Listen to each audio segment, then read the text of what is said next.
The golden light of late afternoon filtered through the cafe windows, casting long shadows across the cobblestone street outside. Marco Valentini sat at his usual corner table, a position that allowed him to observe everything and everyone who entered his domain. In this part of the city, nothing happened without his knowledge. He had built an empire from the ground up, transforming himself from a street-smart orphan into one of the most influential men in the region. People feared him. People respected him. People did exactly what he wanted when he wanted it. At 34, Marco had mastered the art of control. Every business deal, every relationship, every interaction followed patterns he understood and could manipulate. His dark eyes could read people within moments of meeting them. He knew their weaknesses, their desires, their breaking points. This skill had served him well in the competitive world he inhabited, where hesitation meant defeat and sentiment meant vulnerability. The cafe belonged to him, though few knew it. Like many establishments in the neighborhood, it operated under his protection and paid him accordingly. The owner, Giuseppe, an elderly man with kind eyes and weathered hands, had been one of the first people to show Marco kindness when he was young. For that reason alone, Marco ensured Giuseppe's business thrived while others struggled. Marco took a slow sip of his espresso, savoring the bitter richness. He had 3 meetings scheduled for the evening, each one crucial to expanding his influence into the northern districts. Everything was proceeding according to plan. Everything was under control. Then she walked in. The door opened with a gentle chime and a woman entered carrying a worn leather messenger bag over her shoulder. She was unlike the women Marco typically encountered in his world. There was no designer clothing, no carefully applied makeup meant to impress, no calculated movements designed to attract attention. Instead, she wore simple jeans and a cream-colored sweater, her dark hair pulled back in a loose braid that had begun to come undone throughout the day. What struck Marco immediately was her complete lack of awareness regarding her surroundings. In his world, everyone was constantly alert, constantly measuring threats and opportunities. But this woman walked straight to the counter with the unself-conscious ease of someone who had never needed to watch her back, who had never learned to read a room for danger. She was either incredibly naive or incredibly foolish. Giuseppe greeted her warmly, and Marco noticed how her entire face transformed when she smiled. It was genuine, reaching her eyes and lighting up her features in a way that seemed almost foreign to him. In his experience, smiles were tools, weapons, or shields. They were rarely authentic. The usual, Elena? Giuseppe asked, already reaching for a cup. Actually, could I try something different today? Her voice was soft but clear, with an accent Marco couldn't quite place. What would you recommend? As Giuseppe launched into an enthusiastic description of his various coffee preparations, Marco found himself studying her with more attention than the moment warranted. She listened to the old man with complete focus, asking questions and laughing at his jokes. There was a warmth to her presence that seemed to fill the space around her. When she finally received her coffee and turned to find a seat, her eyes met Marco's for the briefest moment. She offered him a small, polite smile, the kind strangers exchange in passing, then chose a table near the window, far from where he sat. Marco felt something unfamiliar stir in his chest. Irritation, perhaps. He was accustomed to reactions when people saw him. Fear, calculation, desire, ambition. But this woman had looked at him with nothing more than casual politeness, as if he were simply another customer in a cafe. She opened her bag and pulled out a battered notebook and a collection of pens. Within moments, she was absorbed in her work, completely oblivious to everything around her, including him. For the next 20 minutes, Marco tried to focus on the documents before him. Contracts that needed reviewing, financial statements that required his approval, messages from his associates that demanded responses. But his attention kept drifting to the woman by the window. She wrote with intense concentration, occasionally pausing to stare out at the street as if gathering her thoughts. Sometimes she would smile to herself, and Marco found himself curious about what could provoke such a reaction. Once she laughed quietly, then immediately covered her mouth with her hand as if embarrassed by the sound. Giuseppe approached Marco's table to refill his cup. She comes here 3 times a week, the old man said quietly, following Marco's gaze. Always orders coffee, always writes in that notebook. Been doing it for 2 months now. What's she writing? Marco asked, surprising himself with the question. Giuseppe shrugged. Stories, I think. She mentioned once that she's a writer. Came here from another country to find inspiration. Nice girl, very kind. Last week, she helped me carry supplies when my back was hurting. A writer. That explained the otherworldly quality she possessed. As if she lived partially in her own imagination. It also explained her complete lack of street awareness. She probably walked through life observing people and places for her stories, never realizing the actual dangers that existed.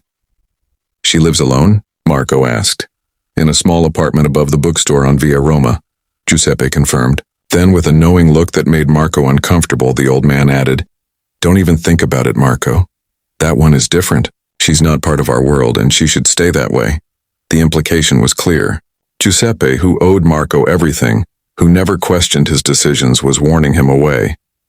The fact that the old man felt comfortable doing so told Marco something significant about this Elena. "I'm simply curious," Marco replied coolly. Nothing more. Giuseppe's expression suggested he didn't believe that for a moment, but he said nothing further. He returned to the counter, leaving Marco alone with his thoughts and his inexplicable fascination. Over the following weeks, Marco found himself arranging his schedule so that he was at the cafe whenever Elena came to write. He told himself it was merely maintaining his usual routine, that her presence was coincidental. But he knew better. For the first time in years, something had captured his attention beyond business and power. He learned her patterns. She arrived at 4:30 on Tuesdays, Thursdays, and Saturdays. She always ordered from Giuseppe with that same genuine warmth. She always sat by the window. She always lost herself completely in her writing, occasionally ordering a second coffee but never anything to eat, suggesting limited finances. Marco also noticed things that troubled him. She was too trusting. She left her bag unattended when using the restroom. She smiled at strangers without any wariness. She walked home through darkening streets without any apparent concern for her safety. One evening, Marco followed her at a distance, telling himself he was simply ensuring she reached home safely. His neighborhood, after all, could be dangerous for the unwary. He watched from the shadows as she stopped to pet a stray cat, as she helped an elderly woman carry groceries up a flight of stairs, as she finally entered the building where she lived without ever once checking to see if she was being followed. She was vulnerable in ways she didn't even recognize. The realization bothered him more than it should have. On a Thursday in early autumn, Marco arrived at the cafe to find Elena already there. But something was different. Her usual peaceful concentration was absent. Instead, she stared at her blank page with visible frustration, her pen tapping an agitated rhythm against the table. Her coffee sat untouched and cooling beside her. After an hour of watching her accomplish nothing, Marco made a decision that went against every instinct he had developed over the years. He stood, picked up his cup, and walked directly to her table. "You seem troubled," he said simply. Elena looked up, startled. Up close, her eyes were a remarkable shade of hazel, flecked with gold that caught the light. For a moment, she simply stared at him with confusion, as if trying to place how she knew him. Then recognition dawned. He was the man who always sat in the corner, the one who seemed to radiate quiet authority. "I'm sorry. Do I know you?" she asked politely. "We share a cafe," Marco replied. "I've noticed you seem frustrated today." "Writer's block?" A laugh escaped her, tinged with embarrassment. "Is it that obvious? I've been staring at this empty page for over an hour. Usually the words flow easily, but today..." She gestured helplessly at the notebook. "May I?" Marco indicated the empty chair across from her. Elena hesitated for the briefest moment, and Marco saw the first hint that perhaps she wasn't completely naive. She was assessing him, trying to determine if his approach was genuine or predatory. Whatever she saw must have satisfied her because she nodded. "Please." As Marco sat down, he was aware of Giuseppe watching from behind the counter with an expression of concern. The old man knew that Marco never socialized without purpose, never made casual conversation. Every interaction was strategic, calculated to advance some goal. But what was his goal here? Marco wasn't entirely sure himself. "Sometimes a change of perspective helps," Marco offered. "Tell me about your story. What are you trying to write?" Elena's eyes lit up despite her frustration. "It's about a woman who comes to a new city seeking freedom from her old life. She wants to reinvent herself, to become someone different than who she was expected to be. But she discovers that you can't simply leave your past behind. It follows you, shapes you, even when you're trying to move forward. The irony wasn't lost on Marco. That sounds personal. All writing is personal, Elena replied with a soft smile. We pour ourselves into our characters, give them our fears and dreams and questions. This story is about whether we're defined by where we come from or by the choices we make going forward. And what do you believe? Marco asked. Are we prisoners of our past or masters of our future? Elena considered the question seriously. I think we're both. Our past gives us context, teaches us lessons, makes us who we are. But every moment offers a choice about who we want to become. The difficult part is having the courage to make choices that contradict what we've always known. Marco found himself genuinely engaged in the conversation in a way he hadn't experienced in years. In his world, discussions were about power dynamics, about advantage and leverage. But Elena spoke about ideas and possibilities, about the interior landscapes of human experience. They talked for 2 hours. Marco learned that she had come from a small village in Eastern Europe, that she had left behind a life that felt suffocating in its predictability, that she supported herself with freelance translation work while pursuing her dream of being a novelist. She spoke about her childhood, her family, her hopes and fears with a candor that Marco found both refreshing and concerning. Didn't she know that information was currency? That revealing yourself made you vulnerable? In turn, Marco found himself sharing carefully edited versions of his own story. He told her about growing up without parents, about learning to survive in harsh circumstances, about building something from nothing. He omitted the nature of his empire, the methods he had employed, the fear he inspired in others. When Elena finally noticed how late it had grown, she gasped. I'm so sorry, I've completely monopolized your evening. You probably had important things to do. Nothing more important than this, Marco said, and was surprised to realize he meant it. As they prepared to leave, Marco insisted on walking her home. Elena looked as if she might protest, then seemed to recognize something in his expression that suggested refusal wasn't an option. The evening air was cool as they walked through the narrow streets. Elena pointed out small details: a window box overflowing with flowers, an interesting doorway, a cat watching them from a balcony. She saw beauty and story in everything, while Marco saw only territory and control. When they reached her building, Elena turned to face him. Thank you for the conversation. I think you helped me understand what was blocking my story. What was it? Marco asked. Fear, she replied simply. My character was afraid to move forward because she didn't know if she was strong enough to face the consequences of her choices. But I realized tonight that strength isn't about knowing you can handle everything. It's about moving forward anyway, even when you're uncertain.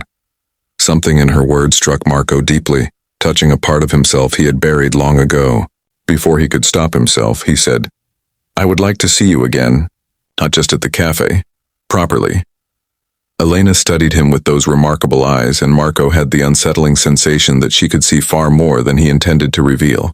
I don't even know your name, Marco. Marco Valentini. He watched carefully for any recognition, any sign that she had heard his name spoken with fear or respect in the neighborhood. But there was nothing except a gentle smile. Elena Petrov, she replied. And yes, Marco, I would like that too. The following weeks were unlike anything Marco had experienced. He courted Elena with a care and attention that surprised himself. He took her to restaurants where she marveled at the food, to museums where she spent hours absorbed in art, to quiet parks where they could talk without interruption. Elena was everything Marco had never allowed himself to want. She was gentle where his world was violent, open where his world required secrecy, hopeful where his world bred cynicism. Being with her was like stepping into another dimension, where the rules he lived by didn't apply. But maintaining the separation between his two worlds became increasingly difficult. Marco found himself declining meetings, postponing important negotiations, avoiding the violent confrontations that sometimes arose in his business. His associates noticed and questioned his distraction. Some saw it as weakness, others saw it as opportunity. Giuseppe pulled him aside one evening. You're walking a dangerous path, Marco. That girl changes you, but you're still who you are. What happens when she discovers the truth about your life, about what you do? She doesn't need to know, Marco insisted. I can keep those worlds separate. The old man shook his head sadly. You can't love someone and lie to them about who you are. Eventually, you'll have to choose your empire or her. And I fear what will happen if you choose wrong. Marco wanted to argue, but he knew Giuseppe spoke truth. Elena was falling in love with a version of himself that was carefully edited, a role he played when they were together. She saw him as simply a successful businessman, someone who had worked hard and prospered. She had no idea about the fear he inspired, the violence he sometimes employed, the moral compromises he made without hesitation. The crisis came on a Saturday evening. Marco had planned to meet Elena at the cafe at their usual time, but an emergency demanded his attention. One of his territories was being encroached upon by a rival organization, and the confrontation couldn't be delayed. He sent Elena a message saying he would be late, then went to handle the situation. The meeting took place in an abandoned warehouse at the edge of his territory. Marco arrived with 4 of his most trusted men, prepared for negotiation but ready for violence if necessary. The rival leader, a brutal man named Dante Russo, had been testing Marco's boundaries for months. Tonight would determine whether words or blood would resolve their dispute. The negotiation was tense, punctuated by thinly veiled threats and displays of force. Marco maintained his icy control throughout, making it clear that any further encroachment would be met with decisive retaliation. The message was delivered with the quiet menace that had served him well for years. They had just reached an uneasy accord when one of Marco's men approached with urgent news. "Boss, there's a problem. The girl Elena, she came looking for you. She's at the cafe asking Giuseppe where you are." Marco's blood ran cold. What did Giuseppe tell her? He tried to get her to leave, but she's worried about you. Says it's not like you to be late without explanation. The man hesitated. "Russo's people have been watching the cafe. They know about her." Dante Russo smiled, a predatory expression that made Marco's hands clench into fists. So the great Marco Valentini has a weakness after all. A pretty little distraction who doesn't know what her lover actually does for a living. "She's not part of this," Marco said, his voice dangerously quiet. "Everything in this city is part of this," Russo countered. "You've made sure of that with your need to control every corner, every business, every person. Now you have something to lose. That changes the equation between us, doesn't it?" The implicit threat hung in the air. Marco understood immediately the precarious position he had created. By allowing Elena into his life, by letting himself care for her, he had given his enemies exactly the leverage they needed. Marco's mind raced through scenarios and strategies. He could increase security around Elena without her knowledge, continue the deception, keep her safe while maintaining his empire. Or he could finally be honest with her about who and what he truly was, risking her revulsion and rejection but at least giving her the truth. Or he could walk away entirely, protect her by removing himself from her life, let her find someone better suited to her gentle nature. Each option had its costs and consequences. "This conversation is over," Marco said to Russo. "Remember what I said about boundaries. They're not negotiable." He left without waiting for a response, his men falling into formation around him. The drive back to the cafe felt interminable. Marco's thoughts churned with unwelcome emotions, fear for Elena's safety, anger at his own lapse in judgment, something deeper that he refused to examine too closely. When he arrived, Elena was waiting outside the cafe, wrapped in a light jacket against the evening chill. Relief flooded her features when she saw him, quickly replaced by concern. "Marco, I was so worried. Giuseppe said you had emergency business, but you looked so strange when you left earlier. I needed to make sure you were okay." Standing before her, seeing the genuine care in her eyes, Marco felt something crack in the carefully constructed walls he had built around himself. This woman, who knew nothing of his world, had been worried enough to seek him out, to make sure he was safe. When had anyone ever cared about his well-being rather than his power? "We need to talk," Marco said quietly. "But not here. Will you come with me?" They drove in silence to a small overlook on the edge of the city, a place where Marco sometimes came when he needed to think. The lights of the city spread below them like fallen stars, beautiful and deceptive. "Elena," Marco began, the words feeling foreign in his mouth. "There are things about me you don't know, things I've deliberately kept from you." He could feel her tension, sense her preparing for whatever revelation was coming. Most women in his world would assume infidelity or financial problems. Elena, ever the writer, was probably imagining a dozen different scenarios. I'm not simply a businessman, he continued. I control significant portions of this city through means that aren't always legal or ethical.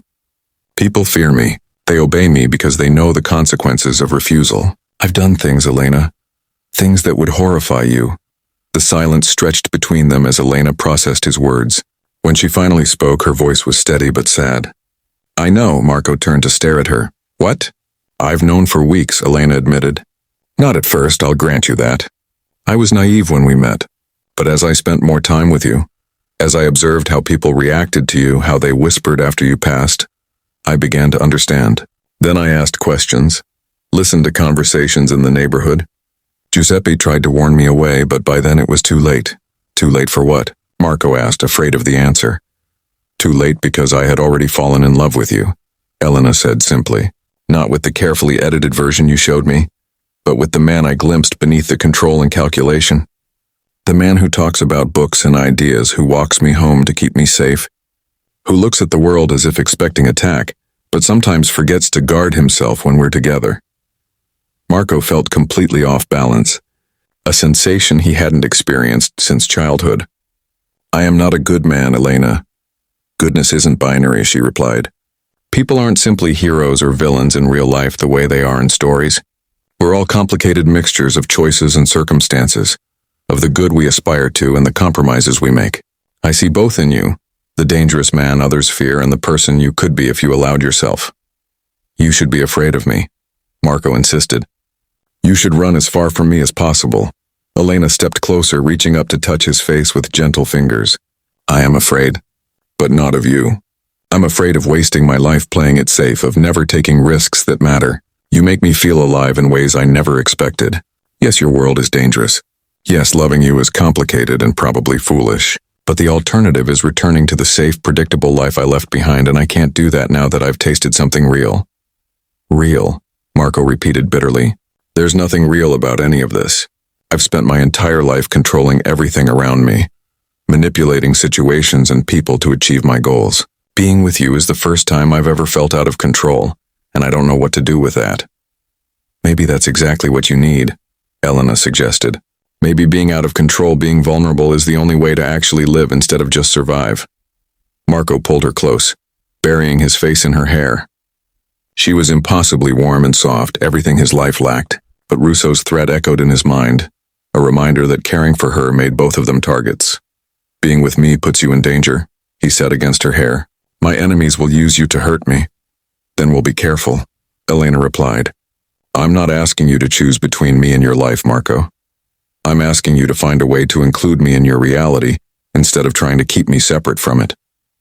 Let me decide what risks I'm willing to take. Over the following months, Marco and Elena navigated the complexity of their relationship. Marco took unprecedented steps to ensure her safety, including hiring discreet security and teaching her awareness skills she had never needed before.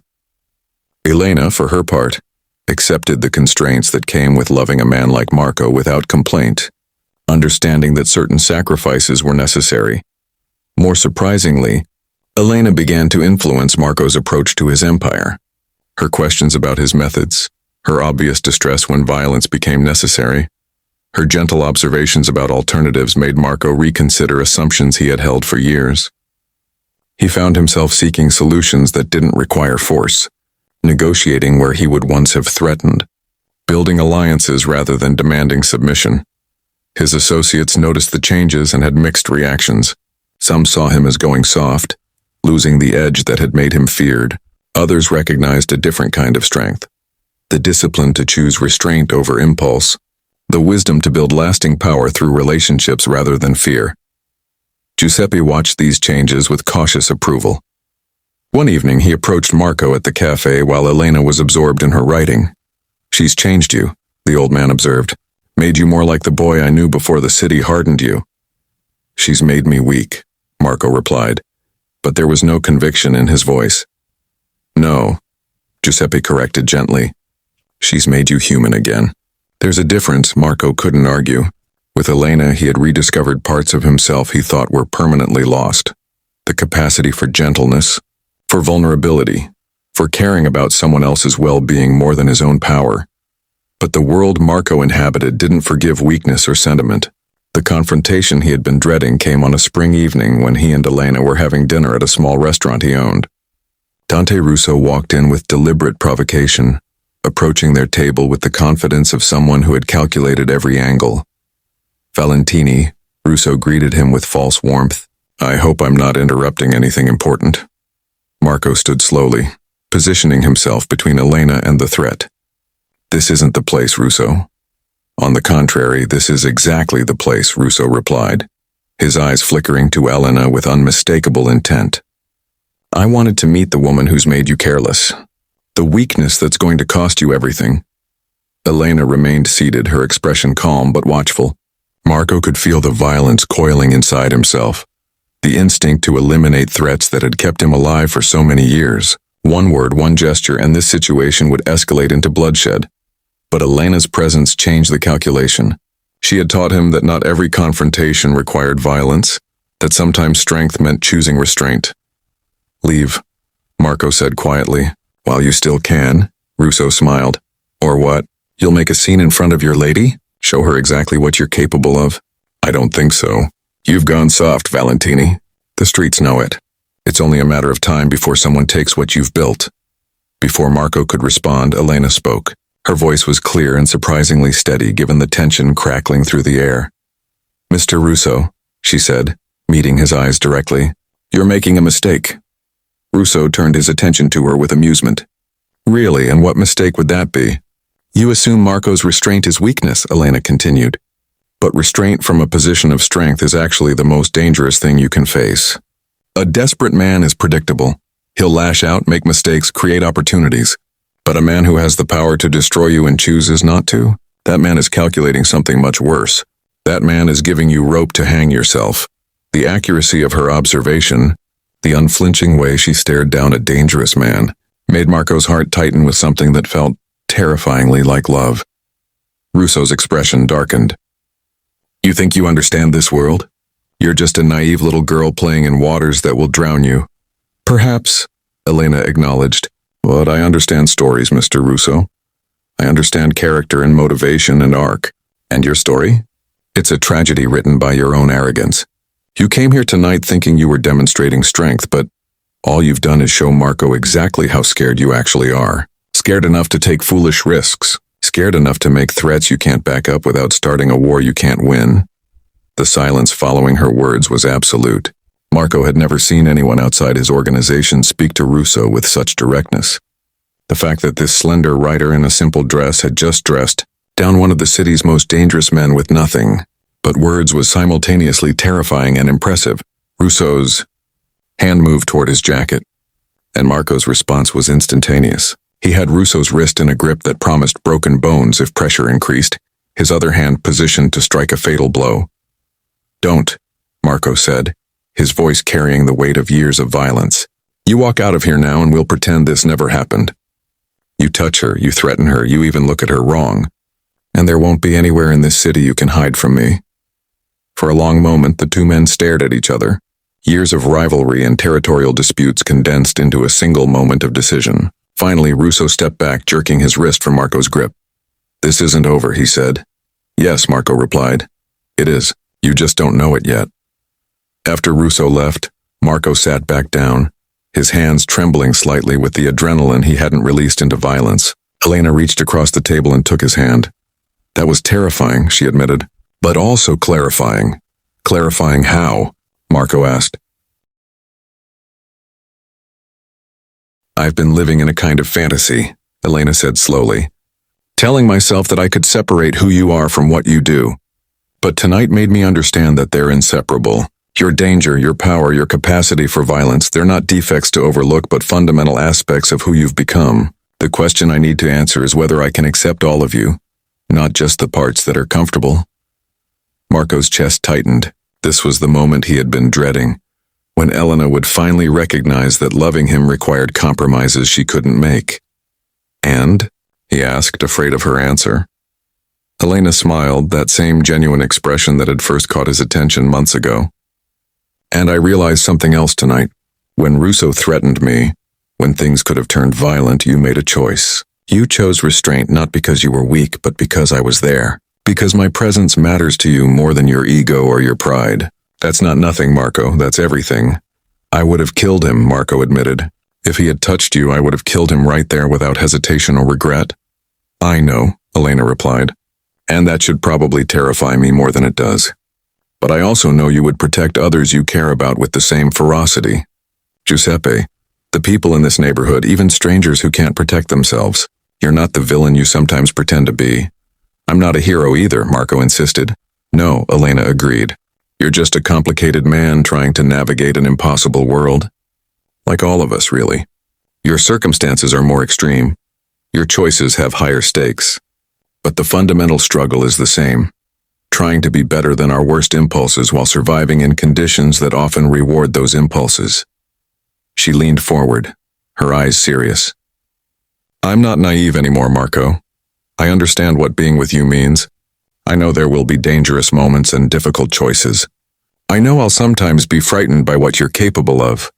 But I also know that walking away from you would be the worst choice I could make. Not because I need you, but because we're better together than we are apart. Marco felt something shift inside himself, a loosening of the tight control he had maintained for so many years. You conquered me, he said softly. I've spent my entire life ensuring no one could have power over me, and you walked into a cafe and destroyed every defense I had without even trying. I didn't conquer you, Elena corrected gently. You chose to let me in. There's a difference. Conquest implies force and submission. What we have is choice and trust. In the months that followed, Marco made changes to his empire that surprised everyone, including himself. He negotiated peace with rivals where possible, reduced the violence that had once been routine, and began legitimizing his businesses one by one. It was a slow process that required patience and strategic thinking, but Elena's influence gave him reason to want something beyond mere survival and power. The confrontation with Russo eventually resolved itself when the man overreached and lost the support of his own organization. Marco could have destroyed him completely, but chose instead to simply neutralize him, demonstrating the restraint Elena had insisted was possible. Giuseppe's cafe remained their sanctuary, the place where they had first met and continued to find peace together.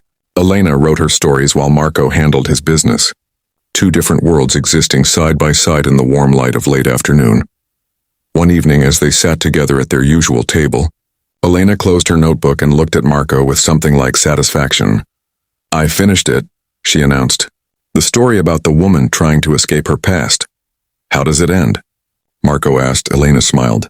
She realizes she can't escape her past because it's part of who she is. But she discovers that she can choose what she does with that history. She can let it define her, or she can use it as foundation to build something new. In the end, she stops running and starts creating the life she actually wants. That's a good ending, Marco said. It's the only honest ending, Elena replied. We don't get to rewrite our history, but we do get to decide what it means and where we go from here. Marco reached across the table and took her hand. This woman who had somehow conquered the man who had spent his life conquering others. She had done it not with force or manipulation, but with simple truth and unwavering presence. She had seen both his power and his vulnerability, and chosen to love both versions equally. Outside, the city continued its eternal dance of light and shadow, violence and beauty, calculation and chance. But in this moment, in this cafe, there was only clarity. Marco had spent his entire life controlling everything around him, never realizing that what he actually needed was to be known completely by someone who would choose him anyway. Elena had become his anchor in ways he never expected, not by taming his dangerous nature, but by accepting it while calling him towards something better. She was both his peace and his challenge, the gentle presence that made him question the person he had become while supporting his gradual transformation into someone new. I love you, Marco said, the words still feeling foreign but increasingly natural. My life is still complicated and sometimes dark, but you make me want to find the light. I love you too, Elena replied. All of you, even the parts that frighten me. We'll navigate this together, one choice at a time. As the evening deepened and other customers filtered in and out of Giuseppe's cafe, Marco and Elena remained at their table, existing in their own private world. She was the woman he couldn't conquer because she refused to be conquered. Instead, she had simply loved him until his defenses became irrelevant. until control mattered less than connection. And in choosing vulnerability over power, in accepting love over domination, Marco discovered a different kind of strength entirely.